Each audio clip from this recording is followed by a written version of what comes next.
morning sa ating lahat. Happy weekends, happy Saturday sa bawat isa.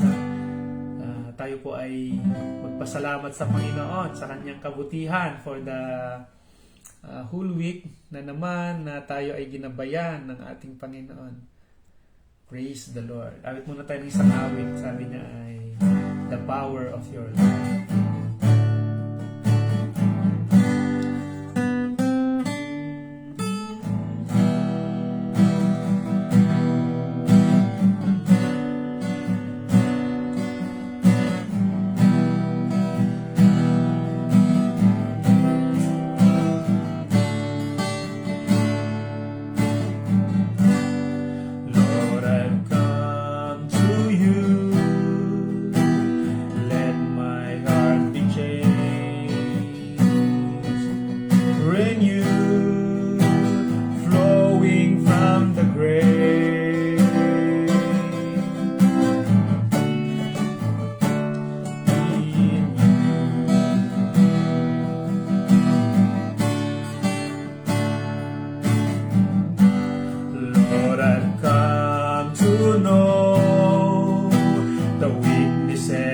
I see in me will be stripped away by the power of your love, and hold me close, let your love surround me and bring me near, draw me to your side,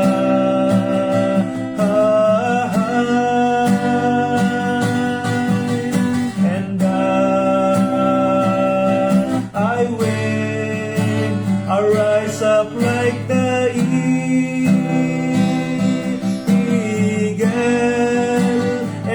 will soar with you. Your spirit leads me on by the power of your love. Lord, unveil my eyes, let me see you face to face, the knowledge of your love.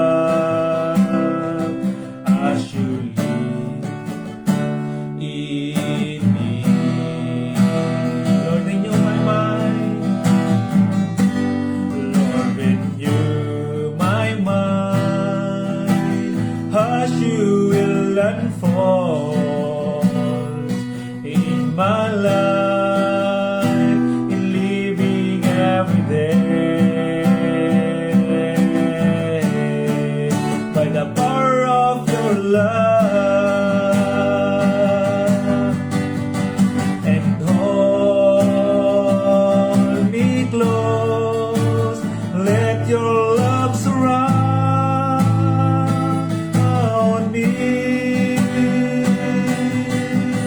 and bring me near, draw me to your side,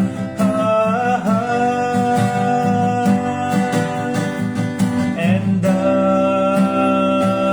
as I wait, I'll rise up like the eagle, and I will soar with you. Your spirit leads me on by the power of your love, and I will soar with you. Your spirit leads me on by the power of your love. Amen. By the power of your love. Tayo po ay manalangin muna. Salamat, Panginoon, sa inyong dakilang pag-ibig. Purihin kayo, O Diyos. Minahal nyo kami noong kami ay makasalanan pa. Sa panahon na hindi kami karapat, dapat, Panginoon, ay minahal nyo kami at pinili nyo kami bilang inyong mga lingkod at mga anak, Panginoon. Salamat po, O Lord, at ano bang mga pagkukulang namin, pagkakasala namin, Panginoon, sa inyo at sa aming kapwa-tao. Patawarin niyo po kami, Panginoon, at sa umagang ito, O God, sa pamamagitan ng inyong mga salita, ay maunawaan namin, Panginoon, ano ba yung dapat naming gawin para sa inyo at para sa aming mga kababayan. At gayon na rin sa bawat mga namumuno sa bayan. Salamat, O God, bigyan niyo kami ng sapat na katalinuhan, kakayahan, na pag-aralan ng inyong salita, maunawaan at may sabuhay namin ang inyong mga salita, Panginoon. In Jesus' name we pray. Amen and amen. Praise the Lord. Morning po sa bawat isa. At, dito yung aking pinsan, Loreto Hines. Yan, pinsan ko po yan. Nasa Pinas. Si Ate Shirley. Kapatid na Wendy Bakuyag. At siyempre yung aking asawa.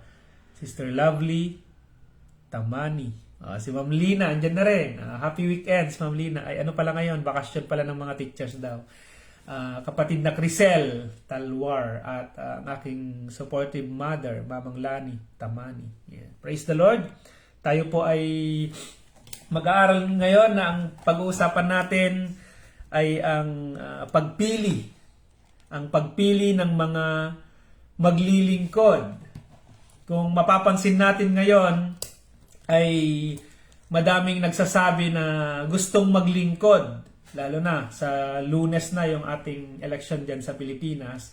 At mapapansin mo talaga na ang bawat isa na tumatakbo ay ang tanging sinisigaw nila at ang gusto nila ay maglingkod sa bayan at sa mamamayan. Good morning po, kapatid na Noel Pasqua. Bakit nga ba may mga tao na gustong maglingkod? Kung kayo po yung tatanungin, bakit gusto nyong maglingkod? No, para mapagsilbihan yung kababayan? Sa Biblia, mga kapatid, ay may mga lingkod din na pinili ang Diyos at mga itinalaga na maglilingkod.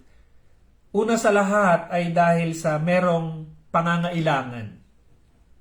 Nakikita ng mga gustong maglingkod yung mga pangangailangan sa bayan, sa church, no?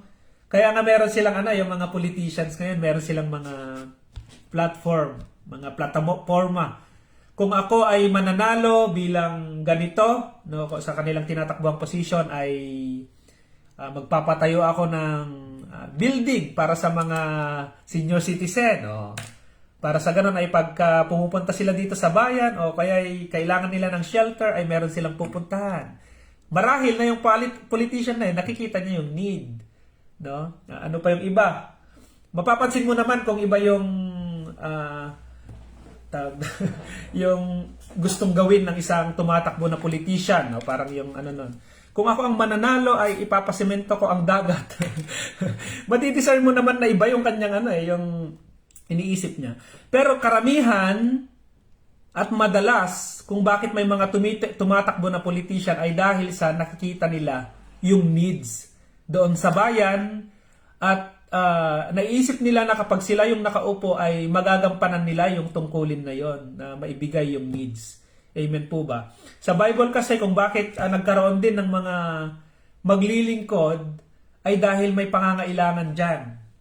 At pangalawa, una yung maglilingkod dapat nakikita niya yung pangangailangan. Pangalawa ay qualified din siya na maglingkod. Amen? Meron ding qualification yan. At yung mga tao naman na boboto ay doon sila magbe-base doon sa kayang gawin ng tumatakbo na gustong maglingkod at yung qualification kung qualified ba siya para sa position na yon. No? Sa Bible ay merong mga pangangailangan kaya nakita na kailangan ng mga maglilingkod. Gawa chapter 7. Balikan na lang natin ito kasi dati na-discuss na rin natin ito. Apo, good morning sa lahat. Yan. Samahan tayo ng Panginoon ngayon sa ating pag-aaral. Gawa chapter 6 pala, sorry. Gawa chapter 6. Good morning, Ninang Gigi.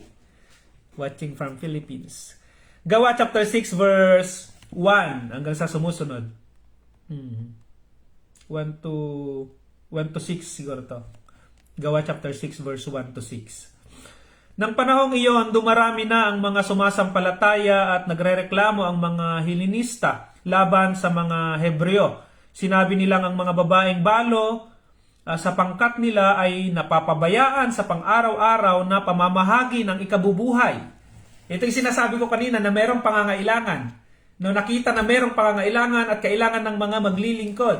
Ang kanilang problema po dito ay napapabayaan yung mga babaeng balo. At that time kasi, yung mga babaeng balo ay may support sila. Yan. Para yung mga senior citizen natin ngayon, may mga may monthly ba yan? May monthly support? Ano bang term doon? Pension? Good morning, Brother John Mar Santiago, watching from Taiwan.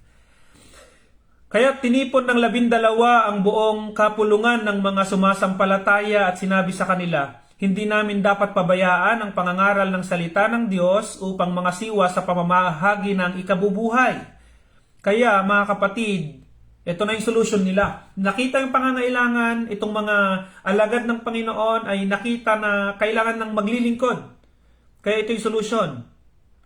Verse 3. Kaya mga kapatid, pumili kayo sa mga kasamahan ninyo ng 7 lalaking kilala sa pagiging mabuti, matatalino at puspos ng Espiritu Santo. Naglagay sila ng guidelines kung sino yung kanilang pipiliin.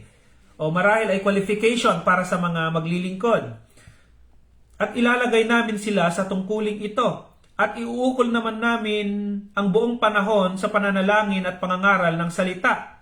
Nalugod ang buong kapulungan sa panukala ng mga apostol, kaya't pinili nila si Esteban, isang lalaking matibay, ang pananalig sa Diyos, at puspos ng Espiritu Santo, at sina Felipe, Procoro, Nicanor, Timon, Parmenas, at Nicolas na taga-Antioquia, isang hentil na naakit sa Hudawismo. 7 yung kanilang pinili. Sa Sangguniang Bayan po ba 7 ba ang pipiliin dyan? No? Tapos mayroong mayor, may vice mayor. 3 years ko na kasi sa Taiwan. Pasensya. 3 years lang hindi bumoboto. Hindi ko na alam. Dito naman ay 7 yung kanilang pinili na maglilingkod para mapunan yung pangangailangan ng mga babaeng balo. 7. Patuloy na lumaganap ang salita ng Diyos at ang sumasampalataya ay parami ng parami sa Jerusalem at maging sa mga saserdote marami ang sumampalataya. Kita nyo yon? Nagkaroon ng mga maglilingkod dahil merong pangangailangan. Ngunit itong mga maglilingkod na ito ay dapat ay meron silang qualification, meron silang good moral and right conduct. Ayan, kumbaga sa term natin ngayong mga Pilipino, good moral and right conduct. No? Sa kanila naman noon ay dapat sila ay puspos ng banal na espiritu. Kaya anong pangalan nito? Si Esteban, ang kanyang qualification na nakita sa kanya ay isang lalaking matibay ang pananalig sa Diyos at puspos ng Espiritu Santo. Kaya napakahalaga na yung mga maglilingkod sa church ay meron ding itong ganitong qualification. Hindi, kahit yung mga treasurer sa church, dapat alam nyo din yung salita ng Panginoon, hindi lang yan pagbibilang. Yung mga elders sa church, yung mga deacons, ito lang to mamamahala lang ng pagkain to. Pero ang naging qualification sa kanila ay dapat sila ay puspos ng banal na espiritu at merong matibay na pananalig sa Diyos. Merong pananalig sa Diyos. Amen po ba? Yun yung pangangailangan. Kaya iba pa. Sa Gawa chapter 14 naman, yung pinag-aralan natin kahapon, meron ding pangangailangan doon. Si Apostle Paul saka si Bernabe ay naglalakbay sila, that is during their first missionary journey. At yung mga churches na kanilang naitatag ay kailangan naman ng mga mamumuno dito, kailangan ng mga magbabantay, kailangan ng mag-aalaga, kailangan ng mga tagapangasiwa. Sa Gawa chapter 14, verse 21, ipinangaral ni na Pablo at Bernabe ang mabuting balita sa Derbe at marami silang nahikayat na maging alagad. Pagkatapos, nagbalik sila sa Listra, sa Iconio at sa Antioquia ng Pisidia. Pinatatag nila ang kalooban ng mga alagad at pinayuhan na manatiling tapat sa pananampalataya. Magdaranas muna kayo ng maraming kapighatian bago makapasok sa kaharian ng Diyos. Turo nila sa kanila. Sa bawat iglesia, humirang sila ng matatandang mamamahala at matapos manalangin at mag-ayuno, ang mga ito'y itinagubilin nila sa Panginoon na kanilang pinananaligan. Ang needs naman dito sa church, sa mga churches na ito ay walang mag-aalaga, walang matitira, no? Walang magpapastor, walang mangunguna. Kaya namili na itong si Apostle Paul, humirang sila, yan yung term, humirang sila ng mga mga matatanda sa church na kung saan ay sila yung magbabantay, sila yung mangangalaga habang wala sila Apostle Paul. No? Kasi hindi nag-stay sila Apostle Paul, umiikot lang sila sa mga churches. Now, madami ng mga churches ngayon na may mga elders sa church na kung saan ay ang nangyari dyan ay botohan yung nangyari at kung sino yung marami ang kapamilya o kaibigan sa church, sila na yung mga nanalo. Nakakalungkot man merong ganyan. Ngunit sa Biblia, hindi naman lahat, pastor. Tama naman, hindi naman lahat. Sa Biblia ay may nilagay ang Panginoon na pamantayan kung sino ba yung mga magiging elders sa church. 1 Timothy chapter 3. Ito ba ay nasusunod natin o meron sa atin? Mga elders ng church, mga nangunguna, namumuno sa church. 1 Timothy chapter 3. Totoo ang kasabihang ito, ang nagnanais na maging tagapangasiwa sa iglesia ay naghahangad ng mabuting gawain. Una yun, Ang hangarin niya, yung mga maglilingkod, ay mabuting gawain. Kaya kailangan wala siyang kapintasan, isa lang ang asawa, marunong magpigil sa sarili, maingat, kagalang-galang, bukas ang tahanan, at mabuting tagapagturo. Marunong ding magturo ang church elder, mga nangunguna sa simbahan. Kailangan din siya'y mahinahon at maibigin. Nakakita na kayo ng mga high blood na mga namumuno sa church? Kunting lang ay nagagalit. Mga peking mga peking elder ng church yan. Kailangan din siya'y hindi mahilig sa alak. Hindi mapusok, kundi mahinahon at maibigin sa kapayapaan, hindi gahaman sa salapi. Kailangan siya'y mahusay mamahala sa sariling sambahayan, iginagalang at sinusunod ng kanyang mga anak. Paano makakapangasiwa ng maayos sa iglesia ng Diyos ang isang tao kung ang sambahayan lang niya'y hindi kayang pamahalaan? Kailangan siya'y matagal nang nananampalataya, kung hindi, baka siya'y maging palalo at tuloy mahatulan gaya ng dyablo. Kailangan din siya iginagalang ng mga taong hindi kaanib sa iglesia at nang di siya mapulaan at hindi mahulog sa bitag ng dyablo. Medyo mataas yung naging qualification dito na inilatag nila Apostol Pablo, na kung saan kapag ikaw ay nagnanais na maglingkod ay meron kang malinis na hangarin. At iba pa, kapag ikaw ay church elder, isa lang yung asawa mo, hindi maiinitin yung ulo mo, ikaw ay mahinahon at iginagalang ka ng buong church, at hindi lang yan, iginagalang ka rin ng ibang mga tao. Mag-ingat po tayo mga kapatid na mga church elder, dahil sabi niya dito ay kailangan siya'y matagal nang nananampalataya, kung hindi, baka siya'y maging palalo at tuluyang mahatulan gaya ng dyablo. Baka mamaya po ay iniisip natin ang pagiging church elder o pagiging leaders ng church ay isa na itong posisyon na iniisip na natin na mas mataas na tayo kaysa sa ibang mga kapatid. Mag-ingat po tayo, hindi po ganon yung kalalagayan ng isang elder ng church. Kung bakit inilagay dyan ay yun yung kanilang role na gagampanan. Amen po ba? Yung pastor ay mangangaral ng salita ng Panginoon, mananalangin para sa mga kapatid, yung mga elder ay mamamahala doon sa church, magbabantay sila ng mga tupa. Kapag ka merong mga hindi na dumadalo sa gawain, mga kapatid na may sakit, mga kapatid na kailangan na bisitahin, mga kapatid na elders, kumilos tayo. Kumilos po tayo, gampanan natin yung ating role bilang mga tagapanguna sa church. At kapag meron namang problema na kinahaharap ang church, huwag tayong maging maiinitin naman ang ulo. Maging mahinahon at laging manalangin sa Diyos. Kaya yung, alam mo yung tao na walang devotion, walang personal na devotion sa Panginoon. Ano yan? Laging maiinitin ang ulo. Naninigaw pa nga yan. Blessed morning po, Pastor and everyone, sabi ni Sister Eileen. Amen. Good morning, Jamaica. O yan, sa ano yan? Sa San Mariano Sur. At kay Ate Lorna. Makikita mo pala yung dito. Okay. Si Ate Lorna, blessed morning, Pastor. Amen po ba mga kapatid? Paalala lang po ito ng Biblia, no? Ngayon naman ay may mga ang kinakaharap naman natin ngayon mga kapatid ay election sa government. Paano ba tayo pumili naman ng mga maglilingkod? Pero puntahan muna natin, ano ba yung nangyayari sa mga lingkod naman na palalo? Yung mga namumuno, nangunguna doon sa gobyerno, na mga palalo naman, na mga hindi maganda yung kanilang hangarin sa government, merong pagmamataas, nawawala na sa kanila yung pagpapakumbaba. Ano naman ang mangyayari sa kanya? Sa kanila.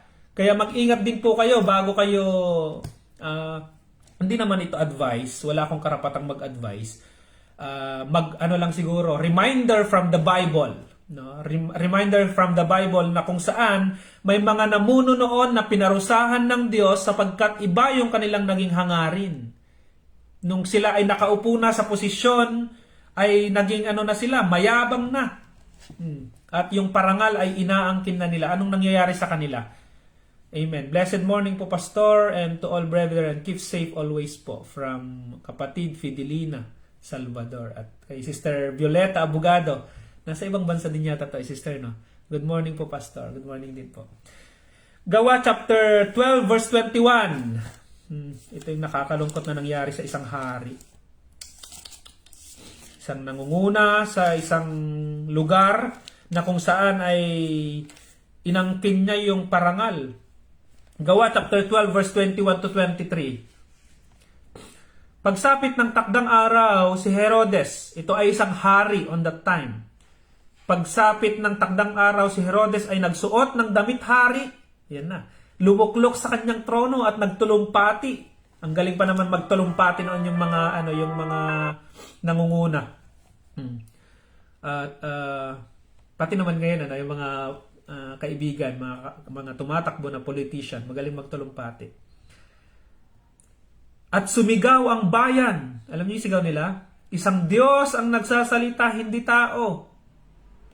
Nung nagsasalita yung hari, nakumbinsi yung mga tao na ang itanyag nila ay yung hari. Halimbawa, may mga magandang nangyayari doon sa bayan at sabi naman ng namumuno ay dahil sa aking kakayahan, dahil sa aking katapatan ay nangyari ang mga bagay na ito. No? At yung mga tao na kumbinsi nila na kaya nangyari yung magandang bagay na yun dahil sa kanya na nangunguna. Kaya nang nagtatalumpati itong hari na ito, sumigaw ang taong bayan, isang Diyos ang nagsasalita. Grabe yung parangal na binigay nila dito. Alam niyo ginawa ng Diyos? Ang anghel ng Diyos. Noong day, sinaktan siya ng isang anghel ng Panginoon sapagkat inangkin niya ang karangalang na uukol sa Diyos. Siya'y inuod hanggang sa mamatay. Kaya ang Panginoon nakatingin siya sa Gusto niyo pa ng isa pa? Sige. Daniel chapter 4 verse 27. Daniel, pakisulat niyo dyan. Daniel chapter 4 verse 27. Daniel chapter 4. Ito naman si King Nebuchadnezzar naman ito, isang hari naman ito na maganda yung kanyang nagawa sa bayan, pero inangkin niya din yung karangalang papuri sa Diyos sana. Kaya gumaganda yung isang bayan dahil sa Diyos. Nakakalimutan yan minsan dahil sa kapag nasa posisyon ng tao, nagiging mayabang na ito at inaangkin niya na yung parangal. Sabi ko kanina, hindi ito advice. kundi ito ay paalala mula sa Biblia. Daniel chapter 4 verse 27. Dun sa sumusunod. Kaya't mahal na hari, ito si Daniel ito, at sinasabi niya sa propeta si Daniel, sinasabi niya sa hari kung ano yung mangyayari sa kanya, in-advisean niya ngayon, mahal na hari, dinggin po ninyo ang aking ipapayo. Tigilan na ninyo ang inyong kasamaan at magpakabuti na kayo. Huwag po kayong maging malupit sa maliliit na mamamayan nang manatiling mapayapa ang inyong buhay. 28. Lahat ng ito ay naganap sa buhay ni Haring Nebuchadnezzar. Isa siyang hari, Nakalipas ang 12 buwan mula nang ipaliwanag ni Daniel ang panaginip, minsan siya'y namamasyal sa hardin ng buong palasyo. Kita niyo to, namamasyal na siya, isang hari. Pinagmamasdan niya kung ano yung mga proyekto na kanyang nagawa. Sinabi niya, nagsalita na itong hari, dakila na talaga ang Babylonia. Ako ang nagtindig nito. Tibay, no? Ako ang nagtindig nito upang gawing punong lunsod at maging sagisag ng aking karangalan at kapangyarihan. Hindi pa siya halos natatapos na magsalita, isang tinig mula sa langit ang nagsabi, Haring Nebuchadnezzar, pakinggan mo ito. Aalisin na sa iyo ang kaharian. Ipagtatabuyan ka sa parang doon maninirahan kasama ng mga hayop. Damo ang kakainin mo. 7 taon kang mananatili sa gayong kalagayan hanggang sa kilalanin mong nasa kapangyarihan ng kataas-taasang Diyos ang kaharian ng mga tao. Take note po. Kilalanin mong nasa kapangyarihan ng kataas-taasang Diyos ang kaharian ng mga tao. At ito'y maaari niyang ibigay kanino man niya ibig. Amen po ba? May kakayahan ng Panginoon na maglagay ng mga mangunguna doon sa bayan at meron din kakayahang magparusa at alisin sa piesto. Verse 33, pagdakay naganap sa buhay ni Nebuchadnezzar, ang sinabi ng tinig, itinaboy siya sa parang at nanginain ng damo tulad ng baka. Nabasa siya ng hamog, humaba ang buhok niya na parang balahibo ng agila at ang kuko ay naging tila kuko ng ibon. 34, pagkatapos ng takdang panahon, akong si Nebuchadnezzar ay tumingin sa langit at nanumbalik ang dati kong isip. Dahil dito, pinuri ko't pinasalamatan ng kataas-taasang Diyos ang nabubuhay magpakailanman. Amen. Tinanggal siya ng Panginoon sa kanyang piesto dahil sa kanyang pagmamayabang, pag-aangkin na siya ang nagdindig ng mga proyekto na naganap doon sa kanyang lugar. At inalis siya ng Panginoon. Ngunit, ito maganda. Nung nagpakumbaba siya, itinaas na yung kanyang paningin sa Diyos, ibinalik sa kanya. Naging hari siya ulit at mas matindi pa dahil kasama na niya ang Diyos. Amen po ba? Now, napakahalaga na alam ito ng mga tumatakbo, ng mga politicians, na ang Panginoon ay nasasakupan niya yung bawat namumuno sa mundong ito. At kailangang malaman ng bawat tumatakbo na ang Panginoon kaya kanyang ilagay sa posisyon, kaya kanya ding alisin. Puntahan natin last verse. 2 Corinthians chapter 5 verse 10. Hindi lang ito sa mga mga maglilingkod, yung mga tumatakbo ngayon na mga kandidato o na mga nasa posisyon na, hindi lang para sa kanila. Sa part naman natin, ano naman yung ating magiging part? Good morning po, Jeneline, kapatid na Jeneline Frigilia. Sister Eileen, good morning. Ninang Geraldine Flores, andyan din. 2 Corinthians chapter 5 verse 10. Sige, overtime lang tayo ng kaunti at tatapusin natin ito. Tingnan natin ano ba yung part nating mga tao naman, mga nasasakupan. Minsan kasi paray tayo tuligsa naman kapag may namumuno. Kapag botosan at hindi nanalo yung ating binoto, ay sumasama yung ating loob at lumalaban tayo sa gobyerno. Minsan pag ayaw natin yung namumuno ay kung ano yun yung ginagawa natin, minsan nagpo-post sa Facebook o kaya nagsasalita ng hindi maganda sa kanila. Bilang mga Kristiyano, mga kapatid, dapat ba yun yung lumalabas sa ating mga bibig at yun ba dapat yung iniisip natin sa mga namumuno sa atin? Puntahan natin sa 2 Corinthians chapter 5. Verse 10 to 11. Sabi ni Ma'am Lina Ramos, Hallelujah! Amen! Praise the Lord. 2 Corinthians chapter 5 verse 10 to 11. Ito ba yan? Or may iba pa tayong pupuntahan?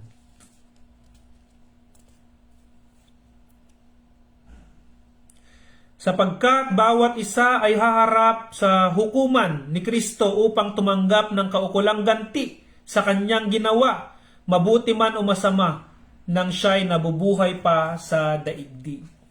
Bawat isa sa atin mga kapatid ay haharap sa Panginoon at kung ano yung ginawa mo, no, nung ikaw ay nabubuhay ay magbibigay sulit ka sa Panginoon. Kayong mga namumuno, mamuno ng buong sikap at pagdating ng Panginoon, tatanungin kayo ng Diyos. Isa pa nga, Romans chapter 13, ito yung gusto kong basahin talaga para sa ating mga mga tao na kung saan may mga namumuno sa atin. Romans chapter 13 verse 1 to 7. Last na po ito. Promise na. Last na. Romans chapter 13 verse 1 to 7. Tungkulin sa mga pinuno ng bayan. Ang bawat tao'y pasakop sa mga pinuno ng pamahalaan, sapagkat walang pamahalaang hindi mula sa Diyos at ang mga pamahalaang umiiral ay itinatag ng Diyos. Kaya nga, ang lumalaban sa pamahalaan ay lumalaban sa mga itinakda ng Diyos at lalapatan ng parusa ang sinumang lumalaban. Tanggapin po natin ito ng buong puso mga kapatid. Lambutan natin yung puso natin para maunawaan natin to. Verse 3. Ang mga pinuno ay dapat katakutan ng gumagawa ng masama, ngunit walang dapat ikatakot sa kanila ang gumagawa ng mabuti.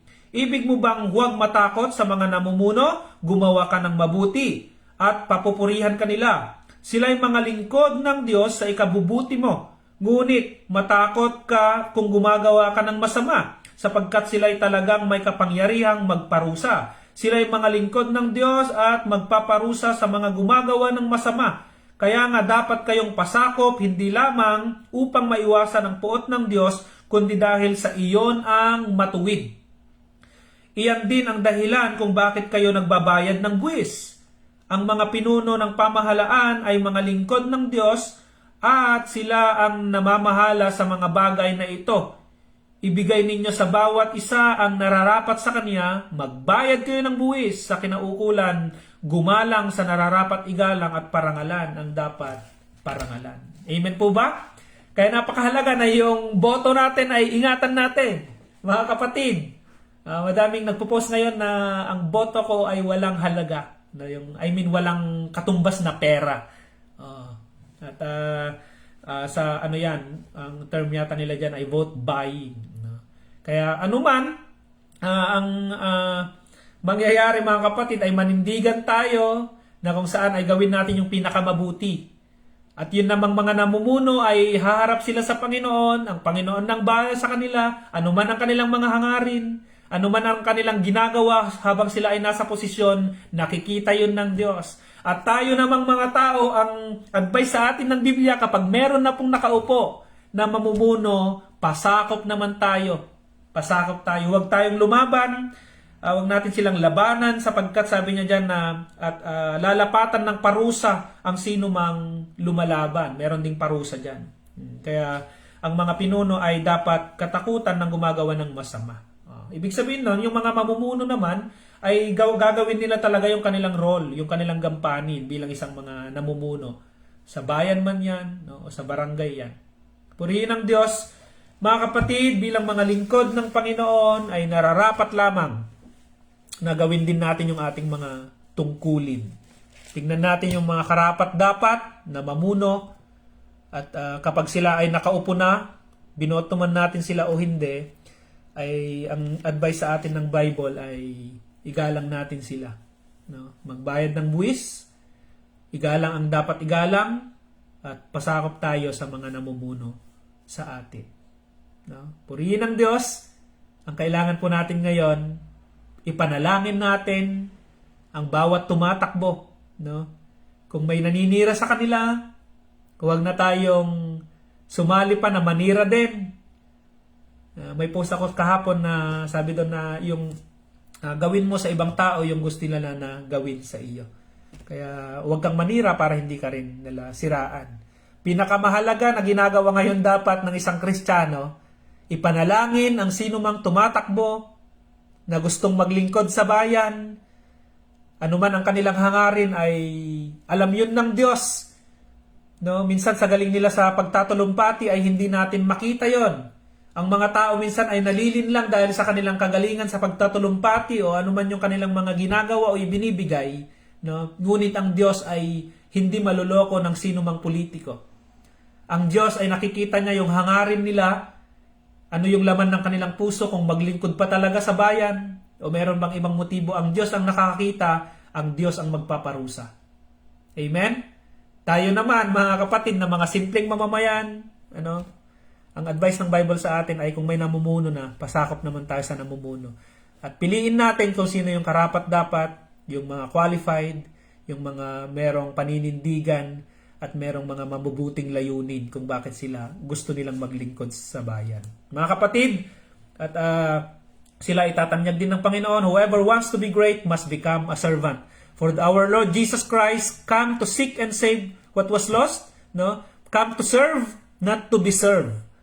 Laging maglingkod ang pinili. Ang halimbawa ng Panginoon sa atin ay tayo ay maglingkod. So tayo naman bilang mga simpleng mamamayan, ano yung gagawin naman natin para makapaglingkod? At sa pagpili natin ng mga maglilingkod, sa Bible may mga itinatag na mga church elders, may mga ngasiwa doon sa iglesia, may mga pastor, may mga tagapagturo, may mga magpapalakas ng loob, no? At bawat isa ay dapat maayos na gumagampan ng kanilang mga tungkulin. Mahalaga ngayon, manalangin tayong maigi na talagang ang mailagay sa mga posisyon ay ang mga karapat-dapat, qualified at merong magandang hangarin para makatulong sa kapwa. Purihin po ang Panginoon, pagpalain din po kayo ng Panginoon. Good morning po, Sister Rose Ann Concepcion. At sa bawat isa, tayo po ay manalangin. Dakilang Diyos na makapangyarihan sa lahat, Lord, nananalangin kami sa bawat tatakbo na candidates, Panginoon, sa darating na eleksyon, sa Lunes na po yan. At ingatan niyo po sila, Panginoon, anumang kanilang mga pagkakabalahan ngayon sa pangangampanya. Samahan niyo po sila, Panginoon, at kayo po ang magbigay ng kaayusan sa bawat isa, sa mga tao naman na naninira o kaya nagsisiraan, Panginoon, ay bigyan niyo po sila ng mapagpakumbabang puso, Panginoon, at gawin pa rin yung kung ano yung nararapat at dapat na ginagawa ng isang tao na merong puso na pagsunod sa inyo. Pagpalain niyo po sila, Panginoon, anuman ang kanilang hangarin.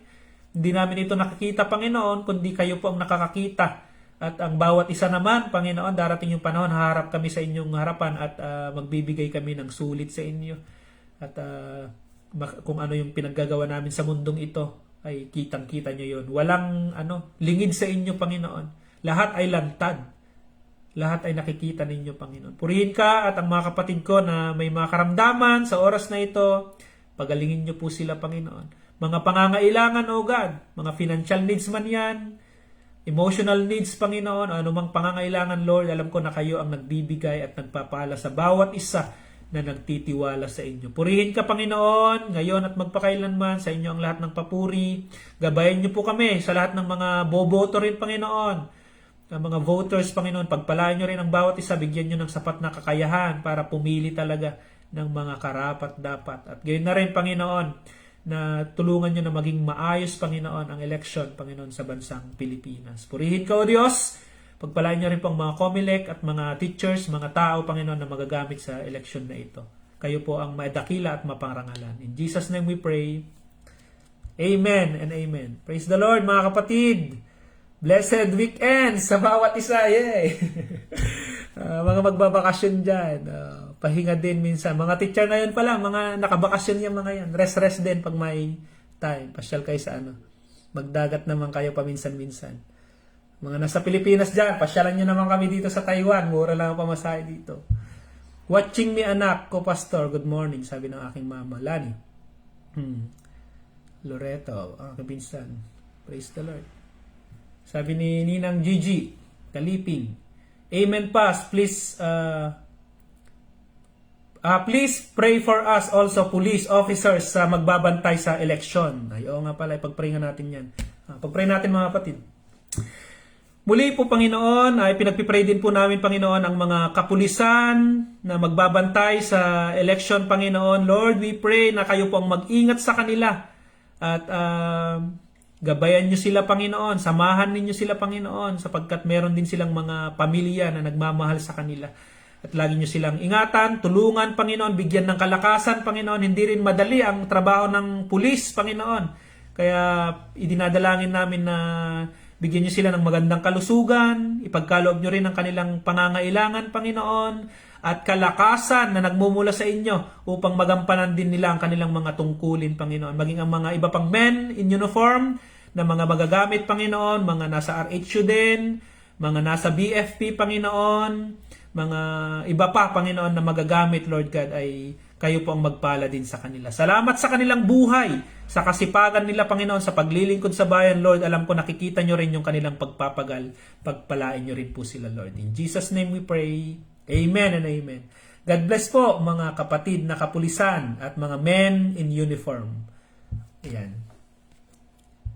Pastor Chow An. Nasaan na yata si kapatid na Rose? Okay. Purihin pang Panginoon. Babay na po at asahan nyo po na hindi man ako naka-live ay patuloy yung pananalangin namin, mga pastor, sa inyo, mga kapatid namin. Ang Diyos ang magpala sa inyo at ingatan kayo lagi. Bye-bye. See you Monday na. See you Monday. Sa mga ano po pala, mga kapatid, mga may kakilala dito sa bansang Taiwan, ay isa nyo sa akin yung kanilang profile para mapasyalan ko sila at ma-invite namin sila sa church at makapagkaisa kami dito na magtitipon. Sa Sunday po ay sa Chungli ulit kami. Neili Chungli Park. Part kasi siya ng Chungli, yung Neili Park. Doon lang po kami maggagawain. Salamat po at sa mga nasa Taiwan naman, mga kapatid, magsipag tayo sa gawain para sa Panginoon. Amen po. Sister Jinky Kakal. Ayan, humabol. Good morning po. See you Monday na, Sister Jinky. Tapos na yung ating devotion. Bye-bye po sa lahat and God bless.